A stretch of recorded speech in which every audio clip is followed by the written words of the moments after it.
When a murder occurs, one of the first questions is, who was the target? They look for a specific motive and a targeted victim. A target implies a blueprint, a trail of evidence like a broken relationship, a financial dispute, or a long-held grievance.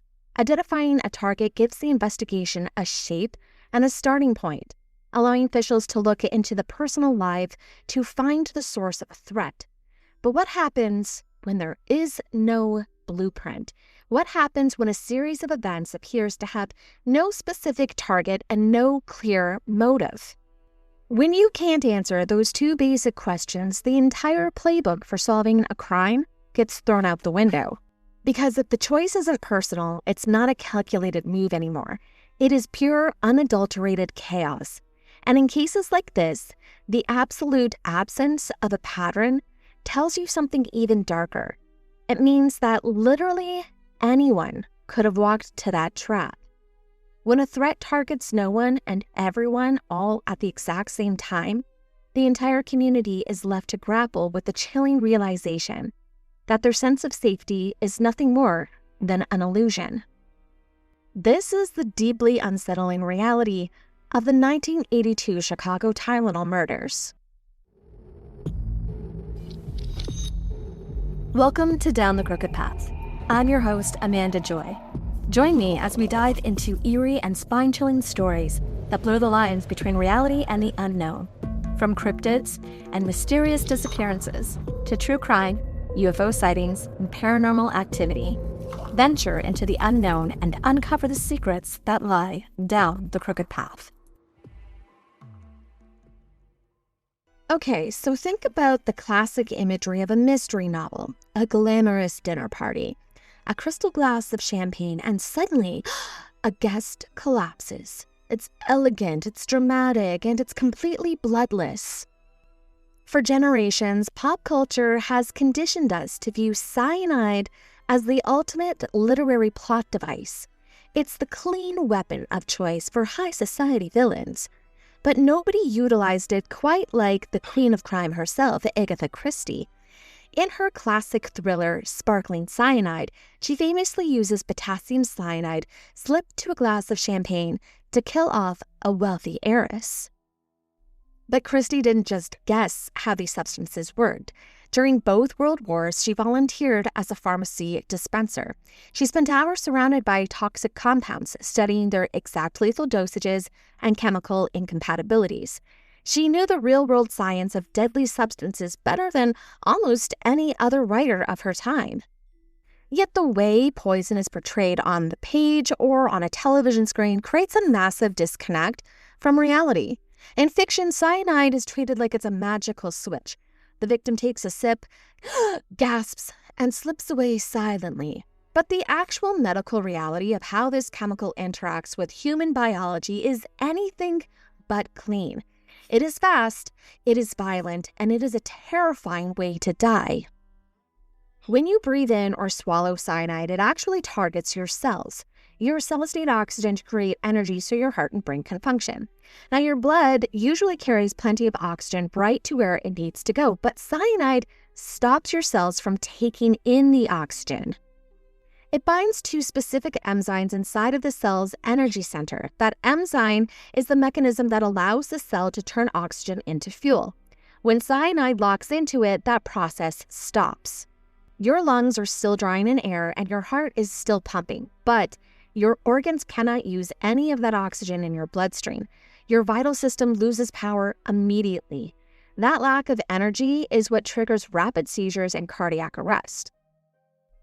Now, historically, cyanide is a common commercial product used in everyday mining, photography, and even farming. People bought it over the counter as a household pest control to fumigate buildings and clear out rats and insects. Because it was an ordinary industrial chemical, anyone could walk into a local hardware store or pharmacy, pay cash, and leave with a lethal amount without raising any suspicion. So in older criminal cases, that easy accessibility made it a frequent choice for poisoners. In a typical historical crime scenario, a person would mix the chemical into a victim's food or drink. Now, it does have a really bitter taste, so it's usually dissolved into stronger flavors like black coffee, tea, or alcoholic beverages to hide the flavor. But because the physical reaction happens within minutes, even if someone does realize they've ingested it, the victim would collapse suddenly, often right at the table shortly after a meal.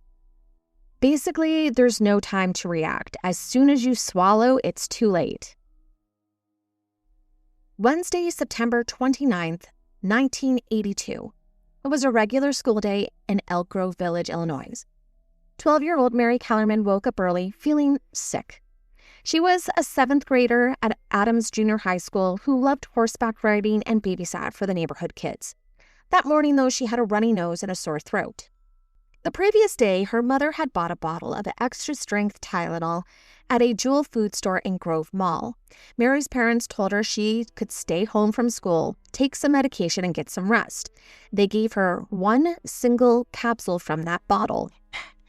Mary walked into the bathroom, closed to the door, and a moment later, her father, Dennis, heard something heavy drop inside. He went to the door and called out to her. There was no answer.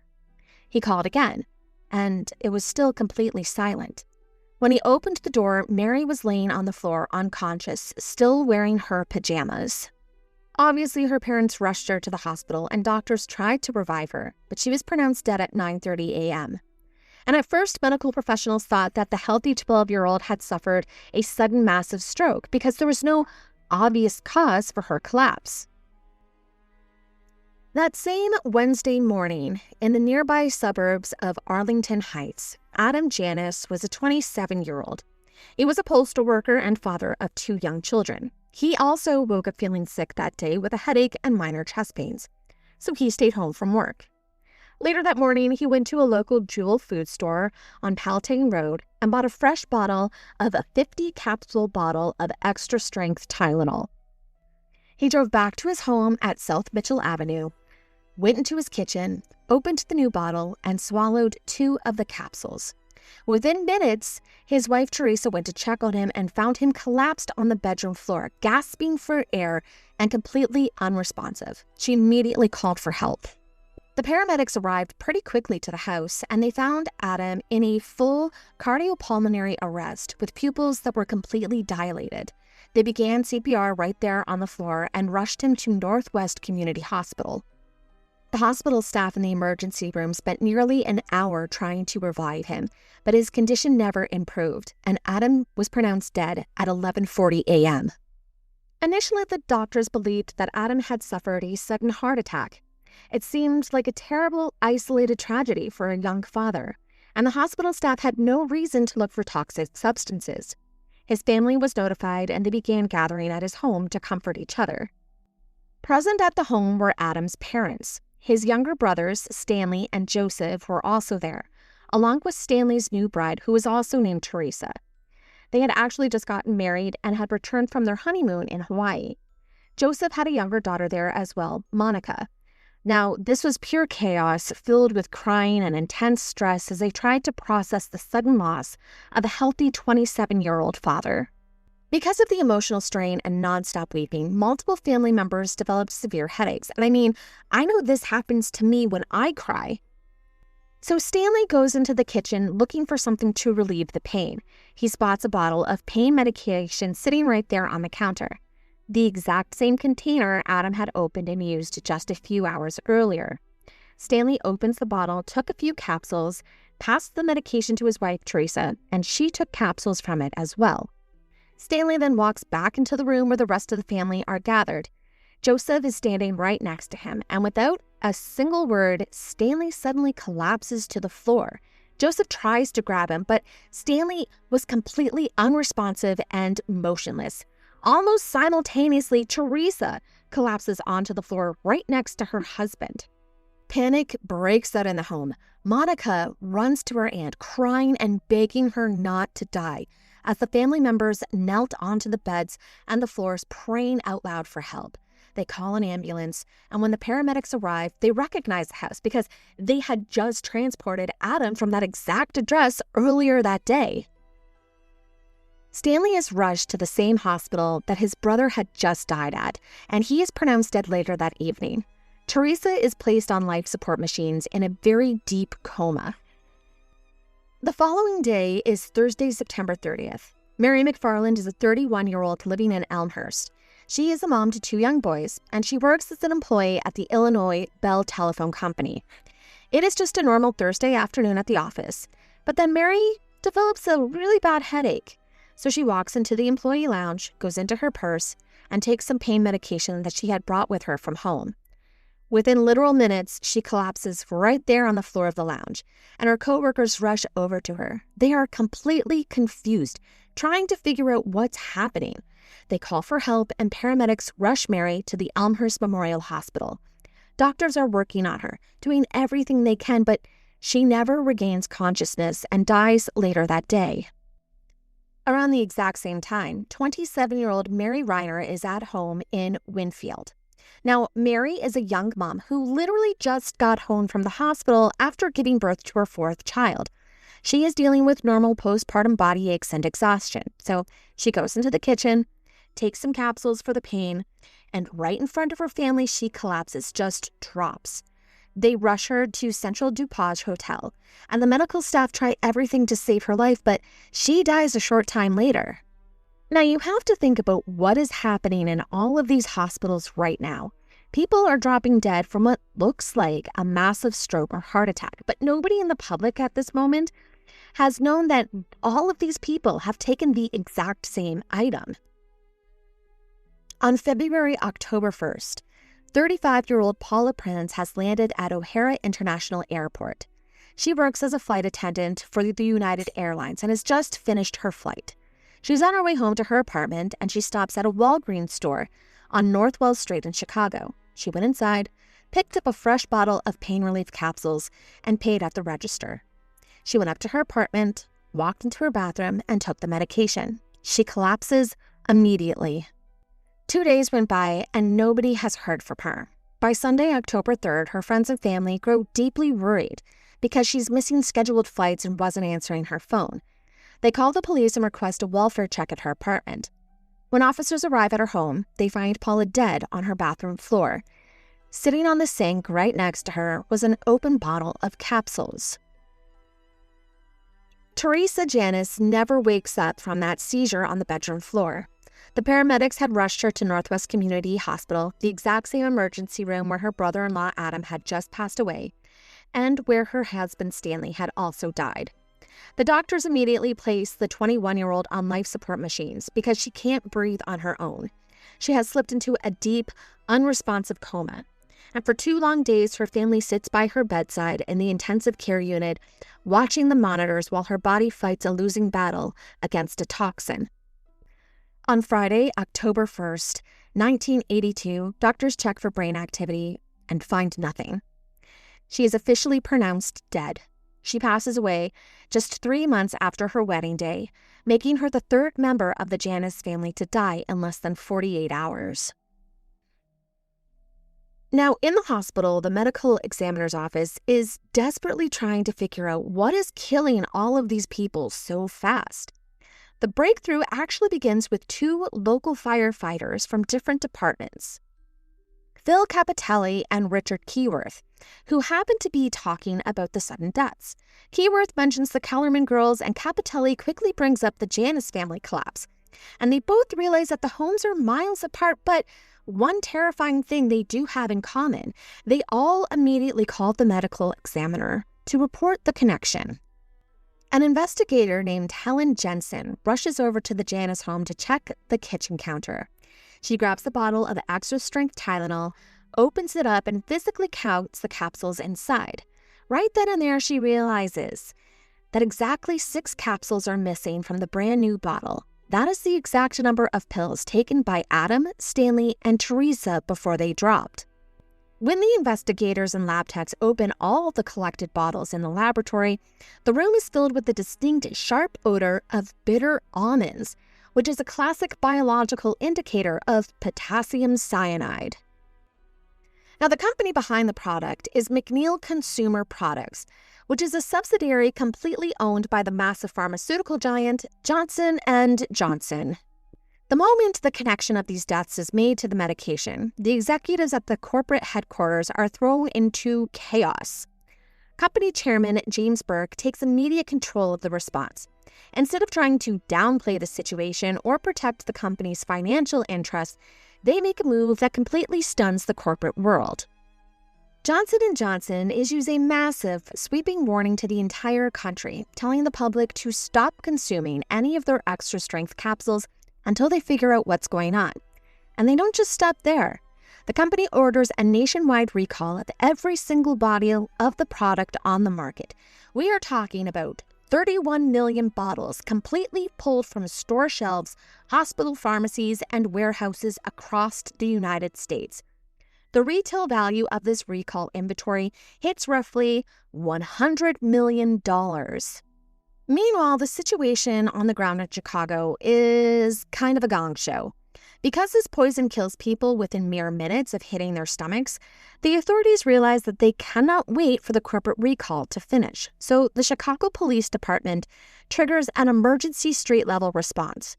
Police officers drive in squad cars slowly up and down residential streets and through suburban neighborhoods, blaring warnings over loudspeakers and megaphones. They are literally screaming to residents to immediately go into their medicine cabinets, check their bottles, and throw away any extra-strength capsules they find because they might die. Like, of course this is going to cause people to panic.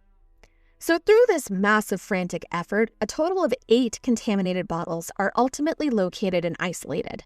5 of those bottles are recovered directly from the homes where the victims collapsed. 1 is found sitting untouched on a retail store shelf before any customers can buy it, luckily. And the final 2 bottles are discovered by technicians who are carefully screening the millions of containers turned over by panicked citizens during the public recall drives. Okay, so because the entire city of Chicago is basically in a panic, emergency rooms, police stations, and local poison control centers are hit with this huge tidal wave of thousands of hysterical phone calls. People are flooding emergency rooms and the poison control lines because they took a painkiller 3 days ago and now they're convinced that their chest hurts or their throats feel tight. But what the public doesn't realize is that this is a brutal substance. If you are healthy enough to pick up the phone and dial a number and describe your symptoms to an operator, then you haven't been poisoned. This specific toxin hits the system with such an immediate force that it overrides the body within mere minutes, killing the victim long before they could ever reach a telephone and call for help. But that doesn't stop what happens to the human brain. Emergency rooms are overpowered, call centers are flooded with people, and this goes on for several weeks. When the state laboratory technicians do run the chemical tests on the capsules from the different crime scenes, the results are kind of terrifying. Every single contaminated pill is packed with pure, raw potassium cyanide. And when the investigators turn over the bottles to look at the manufacturing lot number stamped on the labels, they hit a wall. Firstly, the forensic analysis of the physical capsules under magnification reveal evidence of sophisticated tampering. Investigators determined that the original medication had been partially removed from each capsule, replaced with a similar volume of the toxic substance.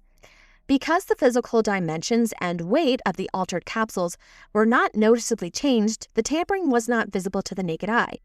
This led officials to conclude that the perpetrator had deliberately engineered the capsules to appear identical to the safe medication, preventing the victim from identifying a threat before consumption. Now for the lot numbers, which tells authorities where the drugs came from. So they're all different. The bottle that killed Mary Kellerman came from lot number MC2880. The bottle from the Janice home was also stamped with lot number 2880, which at first gives authorities hopes because it means they came from the same place, and now maybe they can possibly narrow down who is responsible.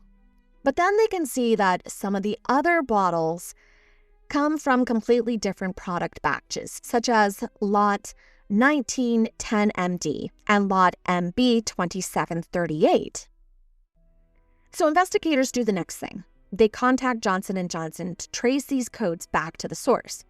The company runs the logs and finds that these lots were manufactured at 2 completely separate facilities. One batch was mixed and packaged at the McNeil Consumer Products plant in Fort Washington, Pennsylvania.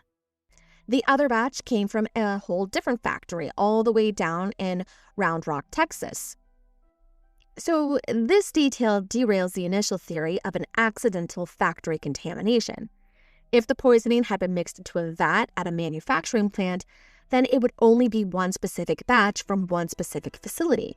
The fact that the exact same lethal chemical, though, is showing up in the bottles packaged thousands of miles apart means that the chain supply itself, though, is clean.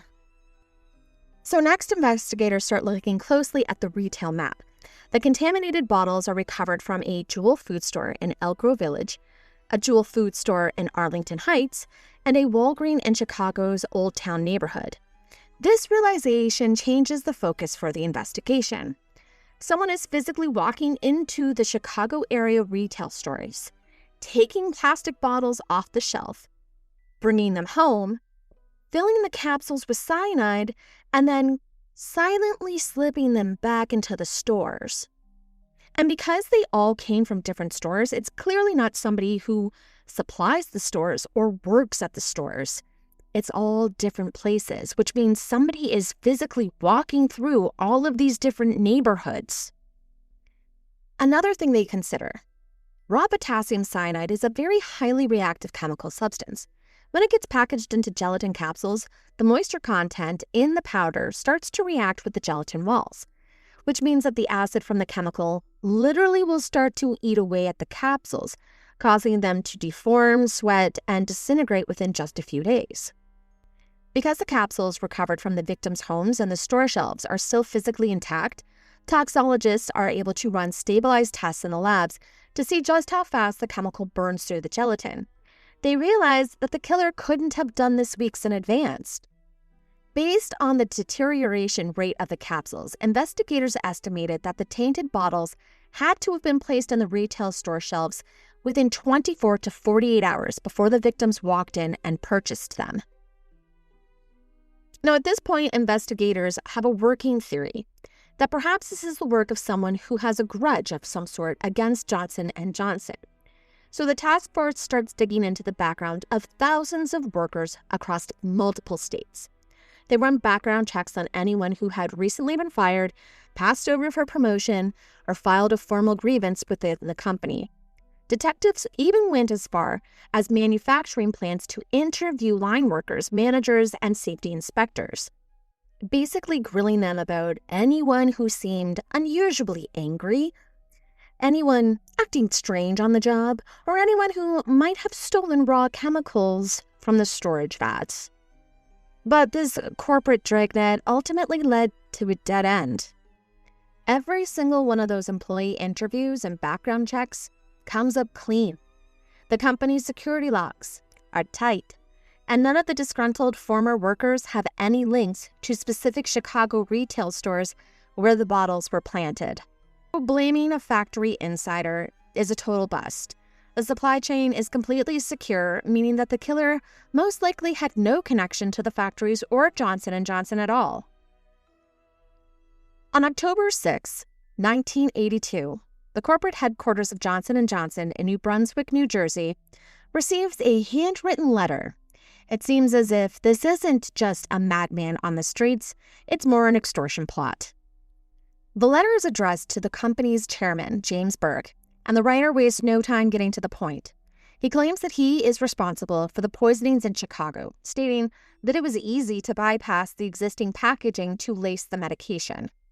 The person goes on to demand that Johnson & Johnson wires exactly $1 million to a very specific bank account if they want the killings to stop. And the author provides a very strict ultimatum, warning that if the money isn't paid immediately, then the poisonings will continue with a second wave of contaminated products hitting store shelves. So, of course, the company immediately turns the document over to the FBI, and the federal agents trace the routing number listed for the wire transfer. The account belongs to a defunct travel agency in Chicago. The agents dig into the agency's financial records and identify the man behind the letter, bypassing the local Chicago police channels. The investigators realize that the extortionist used a real bank account belonging to an old associate, trying to frame that person for the crime while attempting to collect the money themselves. However, this person most likely did not commit the crime. Looking for your next obsession? The Creators Collective Podcasts is your gateway to the dark, the chilling, and the downright fascinating. We're a community of independent podcasts with one goal: to share the best in true crime, paranormal tales, folklore, and unexplained mysteries. Whether you crave cold cases that won't stay closed, haunted histories that refuse to be forgotten, or stories that make you sleep with the lights on, there's a show waiting for you in the collective. And when you join us, you're not just listening to one podcast. You're stepping into a world of creators who love this stuff as much as you do. Check out the Creators Collective today. Follow the link in our show notes to discover your next favorite podcast. We'll be waiting for you. There is also one potential aspect of this case that doesn't 100% make sense with the rest of what we already know so far, and it takes place months earlier and well outside of Chicago. J. Adam Mitchell lives in Sheridan, Wyoming. He is 19 years old and works as a janitor. The night of July 25th, he has taken 2 over-the-counter extra-strength Tylenol capsules for a headache. He is supposed to work the next day, so he sets his alarm for 6:30 in the morning. On July 26th, his mother could hear the alarm going off, and Jay doesn't shut it off. She thinks he's overslept, perhaps hungover from the night before, and goes upstairs to wake up her son. But Jay doesn't wake up, and he is immediately rushed to the Sheridan County Memorial Hospital, but doctors could not save him, and he is pronounced dead. At the time, the healthy teenager's death completely baffles local medical professionals because there's no obvious sign of a biological explanation for his sudden collapse. The coroner sends his blood samples out to a laboratory at the University of Utah Center for Human Toxicology for screening. The case sat completely unresolved for months, and the bottle of capsules was eventually discarded. The breakthrough came in October, right after the news of the Chicago poisonings broke nationwide.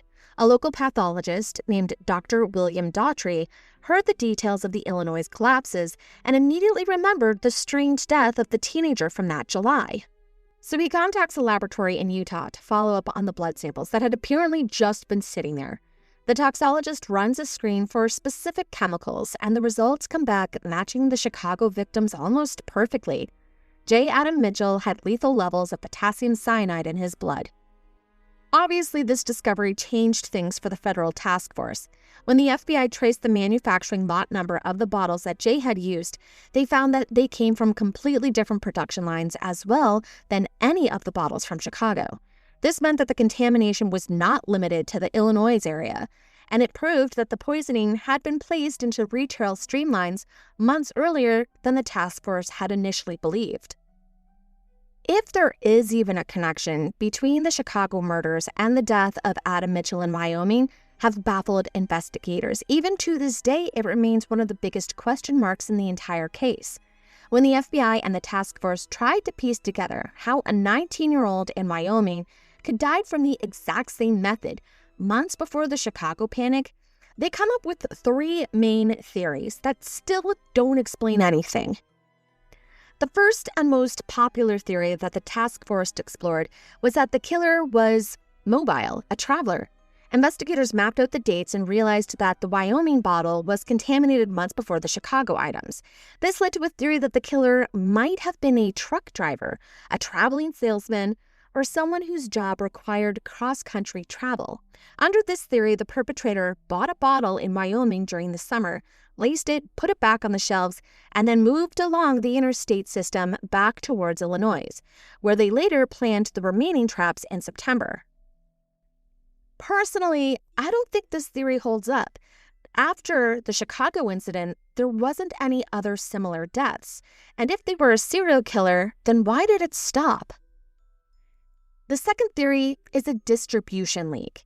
Because it was a total tracking nightmare with the bottles coming from different factories in Texas and Pennsylvania, investigators looked at central points where shipping routes crossed.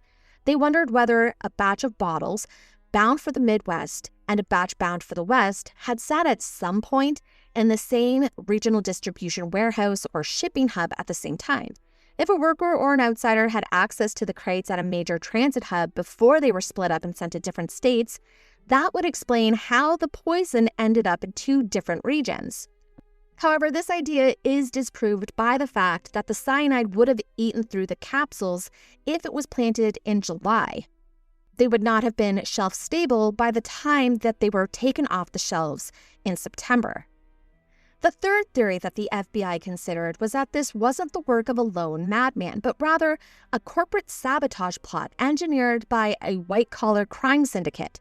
Investigators looked into whether a group of individuals was trying to intentionally tank the stock prices of Johnson & Johnson.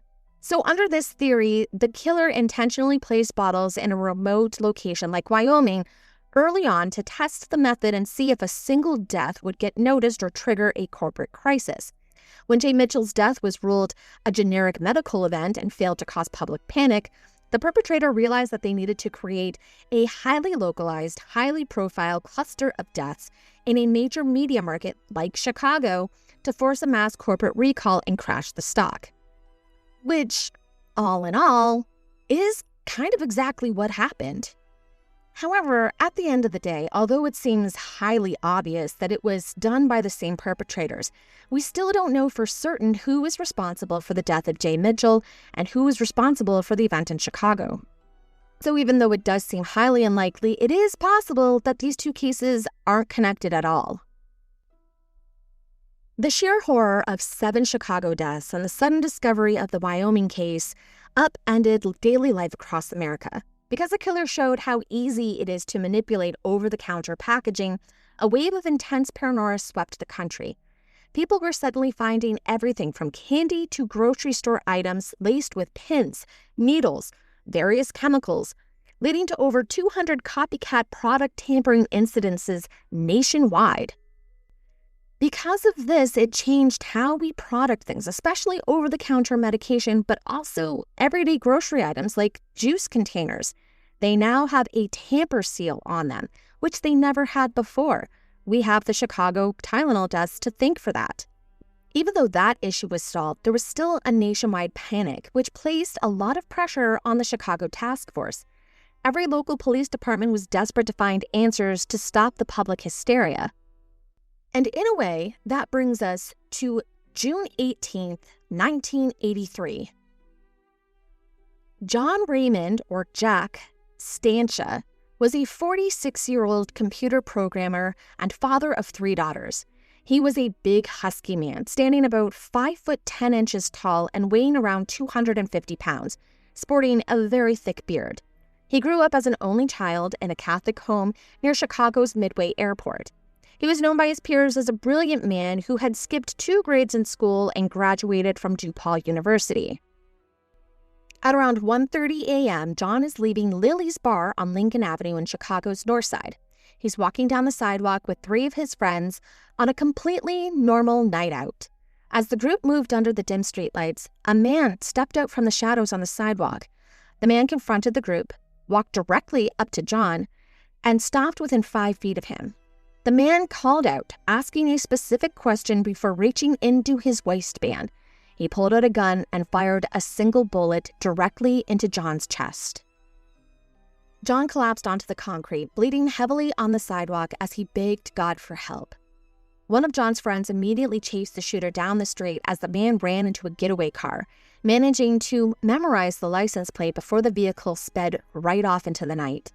Paramedics rushed John to Grant Hospital, but the injury was too severe. He was pronounced dead at arrival at 2:38 a.m., leaving his family and investigators completely blind to why a random computer programmer had just been executed on a street corner. And what the police didn't know yet was this random shooting was connected to the 1982 Tylenol poisonings. Find out how next week on Down the Crooked Path when we look at our suspects. Follow the path further. If this episode left you lingering in the shadows, there's more to explore. Follow at Down the Crooked Path on TikTok and Instagram for haunting visuals, behind-the-scenes lore, and updates on upcoming episodes. Every post is another breadcrumb deeper into the strange, the forgotten, and the beautifully unsettling. Stay curious and keep walking.